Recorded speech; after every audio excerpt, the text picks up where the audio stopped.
Olá, meu nome é Elise e eu sempre tive o sonho de ser modelo. Quando eu era criança, eu costumava passar horas olhando revistas de moda.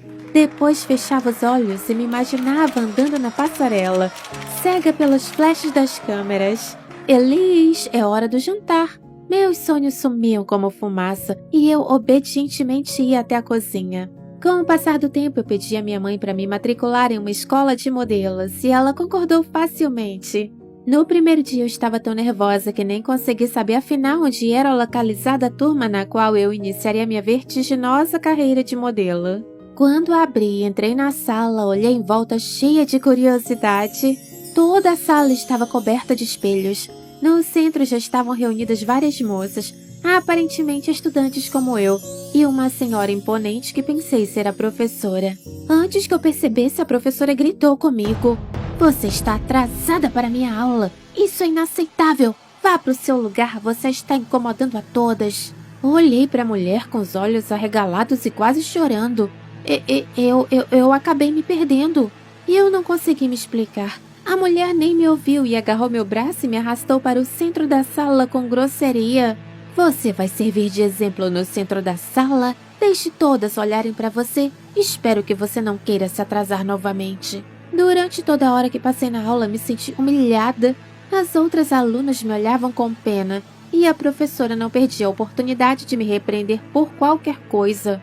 Mais tarde, uma garota me disse que não gostava de mim porque eu era muito mais bonita que as outras. Mas eu não sabia disso na época, então voltei para casa chorando, totalmente convencida de que jamais ia me tornar uma modelo. Minha filha, o que aconteceu com você? Quem te machucou? Tentei explicar para minha mãe ainda soluçando. Me perdi enquanto procurava a sala para modelos. Eu cheguei atrasada e fui punida pela professora. Ela me fez motivo de chacota durante toda a aula. E eu chorei ainda mais. Meu pai ouviu quando ele estava passando. Ele ficou muito bravo por alguém ter se atrevido a fazer isso comigo. Então ele logo foi até a escola de modelos e conversou com a professora.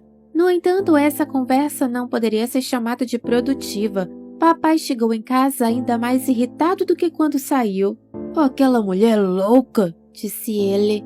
Assim que abri a boca, ela me acusou de acreditar nas mentiras de uma garota boba e distraí-la de seu trabalho. Ele ficou em silêncio por um tempo, batendo o pé com raiva no chão. Quer saber de uma coisa, Elis? Você não vai mais para aquela escola.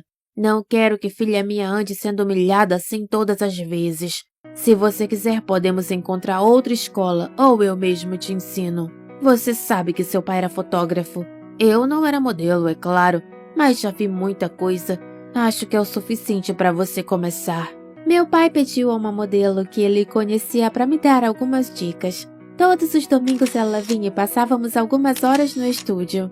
Ela me ensinou a pousar corretamente e meu pai fez um book profissional meu. Eu estava mais do que feliz com esse tipo de estudo. Um dia, quando voltei da escola, fui tomar um banho para me refrescar. Vesti um suéter de manga curta e notei uma mancha na minha pele. A princípio, eu não pensei que fosse nada. Era apenas uma mancha branca. Por que eu teria que me preocupar? Enfim, me vesti e fui jantar, esquecendo completamente daquele detalhe. Mas uma semana depois fiquei chocada ao ver o quanto ela havia crescido de tamanho. Além disso, vários novos pontos apareceram. Eu não sabia o que estava acontecendo, mas definitivamente fiquei muito assustada. Enquanto eu esperava minha mãe voltar do trabalho, mal conseguia me acalmar. Tentei fazer minha lição de casa, mas meus pensamentos continuavam voltando para as manchas estranhas na minha pele o tempo todo. Eu examinei meu corpo inteiro, mas não consegui encontrar nada fora do comum, exceto aquelas manchas. Quando a minha mãe chegou em casa, corri imediatamente até ela para perguntar o que poderia ser. Assim que ela olhou para minha mão, o rosto da minha mãe mudou completamente. Eu fiquei ainda mais preocupada. Meu coração começou a bater forte, lágrimas escorreram dos meus olhos. Você sabe o que é isso? Perguntei com a voz trêmula. Eu tenho uma ideia, mas não posso dizer com certeza. Ela claramente não queria responder diretamente à minha pergunta e isso só me deixou ainda mais preocupada. No final, decidimos que pela manhã, depois da escola, minha mãe me levaria a um médico que ela conhecia. Eu estava desesperada e passei o dia seguinte inteiro pensando besteira. Eu não tinha sequer apetite. Me sentei na frente do prato com o almoço durante todo o intervalo, mas sequer toquei na minha comida. Muito embora o problema também fosse aquele almoço que estava longe de ser apetitoso. De qualquer forma, finalmente comecei a esperar que minha mãe ligasse. A médica era, na verdade, uma jovem muito simpática. Ela sorriu para mim e examinou cuidadosamente aquelas manchas infelizes na minha pele. Então ela deu à minha mãe uma lista de todos os exames que eu precisava fazer. E voltamos para casa já tarde e simplesmente desmaiamos de cansaço. As manchas pareciam parar de crescer, então eu até me esquecia delas às vezes. Mas isso foi apenas até o dia em que os resultados dos exames chegaram. No envelope estava o diagnóstico, que me fez praticamente perder a consciência. Eu me apoiei no encosto de uma cadeira para não cair e fiquei assim por 10 minutos, tentando entender o que havia acontecido. Eu tinha vitiligo. Dá para acreditar? Ai, meu Deus! Uma dúzia de imagens surgiram na minha cabeça, uma mais repugnante que a outra. Esse pensamento me levava às lágrimas todas as vezes. Quando a minha mãe chegou em casa, ela me encontrou na cozinha e eu ainda estava sentada lá com os resultados dos exames em minhas mãos. Mamãe me abraçou e leu o diagnóstico por cima do meu ombro. Eu perguntei a ela, soluçando: "O que vou fazer agora, mãe? Não quero que essas manchas apareçam na minha pele. Eu vou ficar horrível." Mamãe acariciou minha cabeça. "Você será sempre linda, Elis. Não se preocupe. Se quiser, posso comprar cosméticos especiais." Quando papai chegou, ele também estava em choque, mas tentou se recompor rapidamente. Ele se recusou categoricamente a ouvir meus apelos para parar de modelar. "Você merece, minha princesa", disse ele.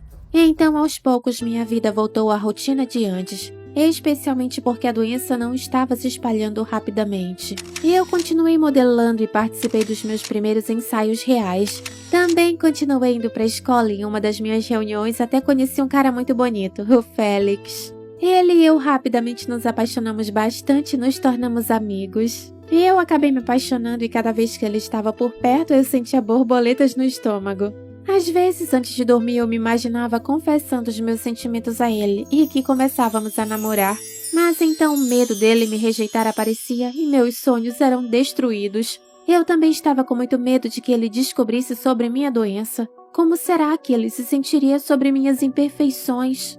Ao longo de 1 mês e meio, as manchas brancas ficaram maiores e comecei a cobri-las com base para que ninguém pudesse saber do vitiligo. Mas então um dia eu deixei meu telefone na minha mesa e meu colega Harry o pegou para ler minhas mensagens. Ele viu uma foto da mesma carta da médica que dizia que eu estava doente. E quando voltei para a aula, ele veio até mim com um sorriso debochado. "Isso quer dizer que nossa querida Elis tem a pele de um leopardo?" Estranho, eu nunca notei suas manchas. Você as esconde com muita habilidade. Vamos, deixe-me vê-las." Então, do nada, ele agarrou minha mão e começou a limpar o creme que escondia a parte esbranquiçada das manchas. Então, ele levantou minha mão acima da minha cabeça com um olhar de vitória e gritou para toda a classe: "Olha, nossa modelo não é tão perfeita. Ela tem vitiligo e escondeu isso de nós. Tenho certeza que nenhuma revista vai querer imprimir a foto dela agora." Cheia de tristeza e impotência, eu não consegui conter as lágrimas. Todos na sala estavam olhando para mim como se eu fosse algo nojento. Alguém até apontou o dedo em minha direção e sussurrou algo com outro aluno. Nesse momento, Félix entrou. Ele deveria me pegar depois da aula e me levar para a sessão de fotos, mas ele parecia ter ouvido toda a conversa. Félix me arrancou dos braços de Harry. "Como você ousa machucá-la? Ela é linda de qualquer jeito, não interessa o que ela tenha. Agora uma alma feia como a sua jamais pode ser mudada, nem com plástica." "Linda? Sério? O noivo veio correndo salvar sua querida? Mas claro, você também não sabia de nada, não é? Não acho que ela te ame ou confie em você." Meu amigo mudou sua feição. Aparentemente essas palavras o machucaram muito, mas Harry continuou: "Vá em frente, diga a ele, porque pelo menos ele não sabia disso. Admita que você está apenas usando ele, já que ele tem ótimos contatos. Ele vai te tornar famosa em pouco tempo, exatamente como você queria." Olhei para o Félix, que ficou branco de horror e perguntou baixinho: "É verdade, Elis?" Deus, eu fiquei com tanta raiva. Dei um tapa na cara do Harry e gritei com ele: "Como você pode dizer isso? Eu nunca faria isso com ele. Eu o amo. Ele é muito mais importante para mim do que qualquer contato." todo mundo congelou. Eu geralmente era muito calma, mas acabei batendo em um cara e gritando com ele. Com as emoções descontroladas, comecei a chorar ainda mais. Alguém gentilmente colocou o braço em volta dos meus ombros. Era o Félix. É verdade, Liz. Você me ama? Eu me senti super desconfortável com toda a classe olhando para nós, mas mesmo assim encontrei forças para concordar. Sim, é verdade. Eu sussurrei. Félix levantou meu rosto e enxugou minhas lágrimas com o polegar. Estou tão feliz, disse ele com um sorriso e me beijou levemente nos lábios, bem na frente de toda a turma. Eu até esqueci como respirar por um tempo. Todos aplaudiram e apenas Harry saiu correndo de vergonha. Então expliquei a Félix que Harry tinha me convidado para sair uma vez, mas que eu não gostava dele e por isso disse não. Félix me disse que não achava o vitiligo algo terrível. E eu fiquei muito feliz. Falando nisso, o que Harry disse sobre eu não poder ser modelo com essa pele acabou sendo um absurdo. Alguém filmou aquela cena patética no celular e postou na internet. Muita gente gostou do vídeo e viralizou. Logo, um fotógrafo famoso me escreveu. Ele disse que tinha visto algumas fotos minhas em revistas e que achou minha aparência algo incrível. Nós concordamos em fazer uma sessão de fotos e eu me tornei muito mais ousada. E percebi que as pessoas podem ser diferentes e ainda serem bonitas. Depois disso, eu nunca mais tentei esconder minha condição de pele novamente. Meu sonho se tornou realidade. Depois de conhecer aquele fotógrafo, comecei a trabalhar com grandes marcas e estampei várias revistas. Você acha que é aceitável zombar de uma pessoa por causa de uma condição física? Compartilhe esse vídeo com quem também se preocupa com a aparência.